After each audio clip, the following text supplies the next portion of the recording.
एक समय की बात है। नरेंद्र ट्रेन से कहीं जा रहा था। उसके पास कीमती हीरो की पोटली थी। नरेंद्र को 2 दिन और 2 रात ट्रेन में गुजारने थे, क्योंकि उतना उसको सफ़र करना था और उसे कहीं पहुंचना था।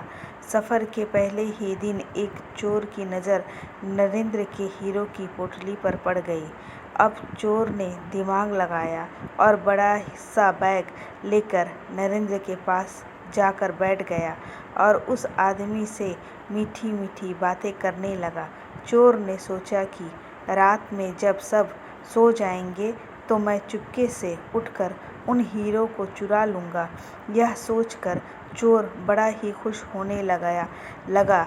जब शाम का वक्त हुआ, 7 या 8 बज रहे थे, तब चोर सो गया, क्योंकि उसे रात में जागना था और हीरे चुराने थे, इसलिए वो जल्दी से सो गया।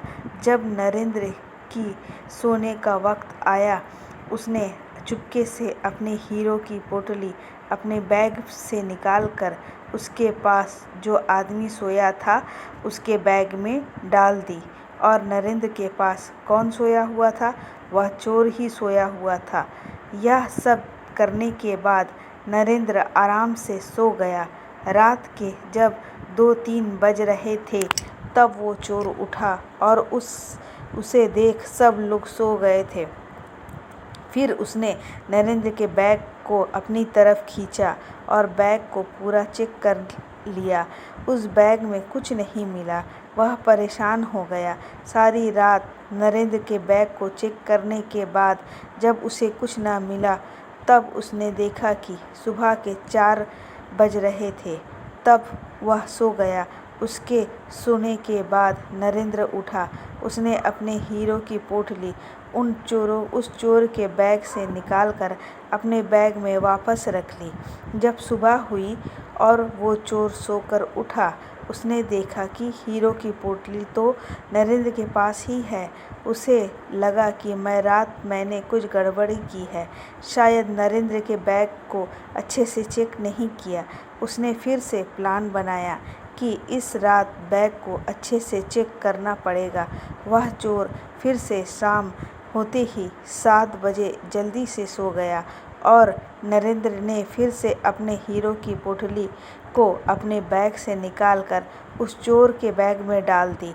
चोर रात में फिर से उठा, नरेंद्र के बैग को खींचा, फिर से ढूंढने लगा, लेकिन हीरे नहीं मिले। वह परेशान होकर फिर से सो गया। नरेंद्र सुबह 5 बजे उठा, अपनी हीरो की पोटली चोर से निकालकर अपने बैग में वापस डाल दिया। जब सुबह हुई, स्टेशन आया। नरेंद्र स्टेशन पर उतरा तो चोर उसके पास आकर कहने लगा, मैं ज़िंदगी में कभी चोरी नहीं करूँगा, बस मुझे इतना बता दो कि हीरो की पोटली रखी कहाँ थी। नरेंद्र ने कहा, अरे मूर्ख, तू अपना सुख दूसरों की तरफ ढूंढ रहा था। अगर तू खुद के अंदर जाता तो तुझे सुख जरूर मिलता। अगर तू अपनी गिरेबान झांकता तो तुझे पता चलता कि तू चोर नहीं, मालिक था।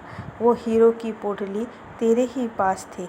दोस्तों, इस कहानी से हमें बहुत बड़ी सीख मिलती है। हमें हमेशा अपना सुख दूसरों की तरफ देखते रहते हैं और बहुत से लोग हमारी ज़िंदगी में आते जाते रहते हैं। कोई हमें सुख देता है तो कोई हमें दुख देता है। बहुत से लोग ऐसे होते हैं जो अपनी खुशी दूसरों पर निर्भर करते हैं, जबकि अगर आप खुद के अंदर झांकोगे, अपने खुद के गिरेबान में झांकोगे, तो आपको किसी चीज़ की कमी मालूम नहीं होगी। धन्यवाद।